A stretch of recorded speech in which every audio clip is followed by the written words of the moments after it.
सध्या मानसिक आजार वाढण्याचं कारण म्हणजे सोशल मीडिया. दर सेकंदाला आपण काही ना काही वेगळं बघत असतो. रील ओपन केली काय, हा एवढा सक्सेसफुल झाला, याने हे अचीव केलं, हा रातोरात याला फेम मिळालं, इकडे याला गोळ्या घालून मारण्यात आलं, याचा इकडे ऍक्सिडेंट झाला. काही ना काही नकारात्मक आपण बघत असतो आणि स्वतःसाठी वेळच देत नाही आपण.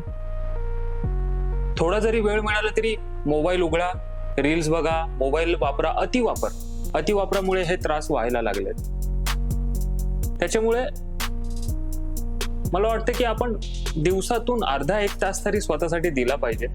आपले विचार कसे आहेत, आपली थॉट प्रोसेस कशी आहे, याच्यावर थोडा वेळ घालवा. म्हणजे हे जे मानसिक आजार आहे हे कमी होईल. सतत याने हे केलं, त्याने ते केलं, याने हे अचीव केलं, असं झालं, मी नाही करू शकत, मी खरंच करू शकेल का, मी करत नाहीये, मला करायला काहीच नाहीये, मी नुसता रील बघतोय, मी हेच करतोय. हे फक्त बघण्यामुळे होत आहे. त्याच्यामुळे याचा वापर केला पाहिजे, पण अति नाही. करा तुम्ही. मग जर तुम्हाला भीती वाटत असेल किंवा असं नैराश्य येत असेल तर मग ते सांभाळताही आला पाहिजे.